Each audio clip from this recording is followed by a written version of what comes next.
Today we're going to learn how to make one of my favorite party appetizers and snacks, handmade pretzel rolls with beer cheese. Let's begin. Let's start by gathering our ingredients for our pretzels. Check below in the description for the full measurements. Let's start by adding our water. We want that to be warm, roughly around 100 degrees. We'll add that to a stand mixer along with our sugar, brown sugar, yeast, and we're going to let that bloom for about 5 to 10 minutes or until foamy.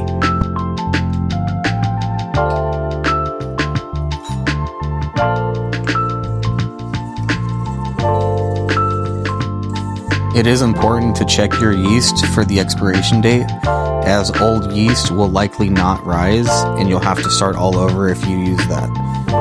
If you don't notice any foaming or any reaction within the first 10 minutes, chances are you do have bad yeast. Here's a time lapse from my yeast. It was a little bit on the cold side, but after about 10 minutes did become foamy. After your yeast becomes active, you can add everything else. That'll be extra virgin olive oil, salt, and your flour. You can use A.P Flour, bread flour, or pretty much any flour you like, although I have not tried this with gluten-free flour. We'll want to mix this in the mixer for around 10 minutes, taking a small break halfway through to take a second to scrape down the bowl. We want everybody to join the party, so let's make sure we get all those bits off the side.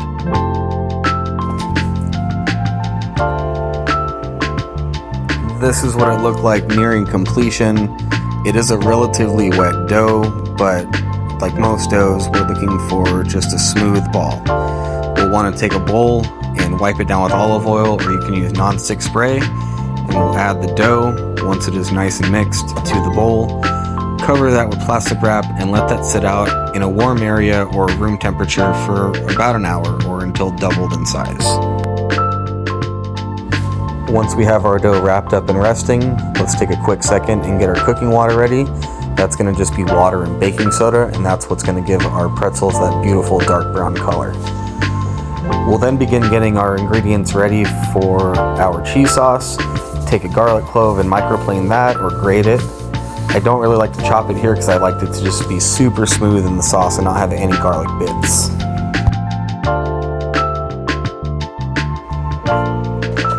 We'll also need some chopped chives to go on top of the beer cheese just to give it a nice fresh onion flavor. You're more than welcome to use any cheese you like, but I chose to use a aged Gouda and a really nice white cheddar. Try to avoid buying pre-shredded cheese as they're coated in something to help them not clump, and that will make your cheese sauce gritty no matter what you do. Once you have those little projects taken care of, take a second to gather all of the rest of your ingredients and then set your oven to 400 degrees. Once your dough has doubled in size, turn it out onto your work surface and give it a really light coating of flour on the outside. This is simply just to help it not stick as much and make it a little bit easier to work with, but you will dry out your dough if you put too much. Next, we're going to take our bench scraper or a flat tool and use it to cut 40-gram pieces of dough. They can be 39, they can be 41, but they want to be close to that 40-gram mark so that they're all consistent. Once you have those dough balls portioned, you'll use your hands to work them into tight little balls. You can do that by basically cupping it in your hand, and I'll give you a demo here in a second, and just using your countertop to create tension on the dough. It is something that you'll get the feeling of the more you do it, so don't feel bad if your first couple don't look like that. At this point, your water should be simmering, so you'll want to take your dough balls and go directly from the counter or your workstation right into the water. You'll leave these in the bath simmering for 30 seconds, give them a flip, and then remove them immediately onto a tray coated in oil.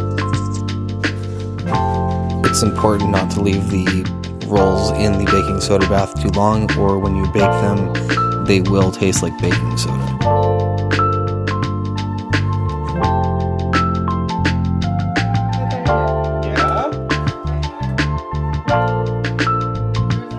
Once 30 seconds has passed on the other side, use a slotted spoon to gently scoop them out of the boiling baking soda bath and place them onto an oiled tray.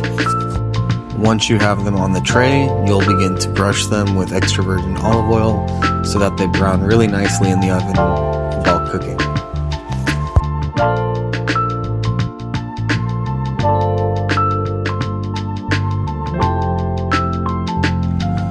The next step is going to be to poke a few holes in the bread so that the steam has a way to escape so that your rolls don't blow out while baking. I like to use the tip of a small knife, usually a paring knife or a petty knife, to score a few vertical and horizontal slits in the rolls.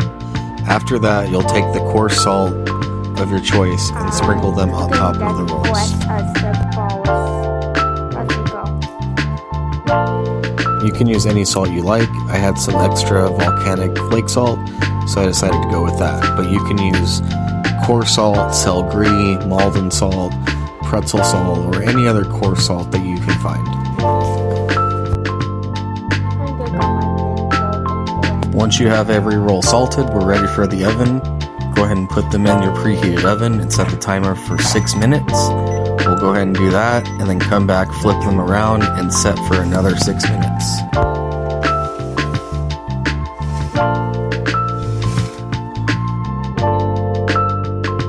After your second 6 minutes, you should have something that looks like this. If they're not quite there yet, that's fine. Put them back in the oven, rotate them as needed, and cook them until you have a nice dark brown color and even color on your rolls. Alright, last thing to do before we can have our rolls is to make our beer cheese. We'll put a small pot over a medium flame or medium heat and fry our microplane garlic in butter just until fragrant, talking maybe 30 seconds to a minute here.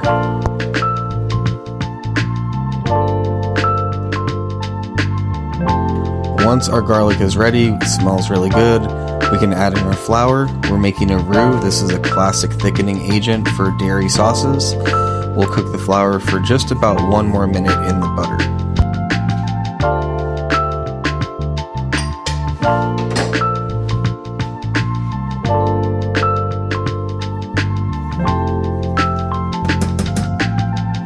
Once the roux is ready, we'll want to start adding our liquid. We'll start with half of the beer, pour that in, whisking constantly. Once the roux thickens up again with the beer, we'll add the other half and cook that out until the alcohol is gone.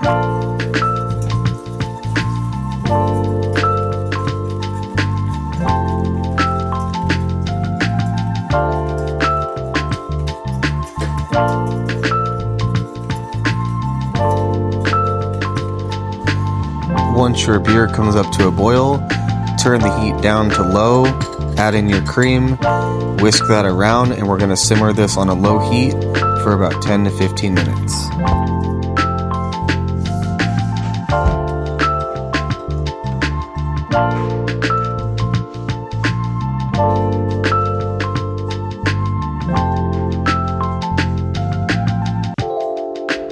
Once your sauce has simmered and has thickened completely, we'll begin adding the final ingredients to finish the sauce.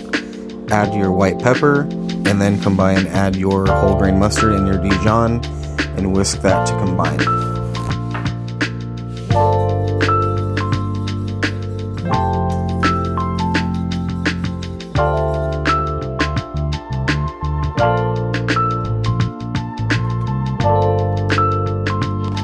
The last step here is to add our cheese. We'll go ahead and put that on top. Remember to turn your flame or your heat off so that way the sauce can kind of just melt the cheese gently without boiling it, and then we'll just slowly whisk the cheese together until we have that perfect sauce.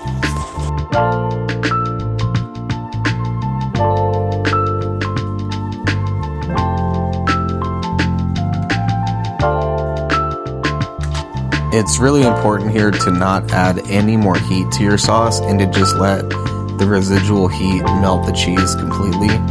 What happens is when you boil cheese, it curdles and it gets really gritty, and that is the last thing that we want here.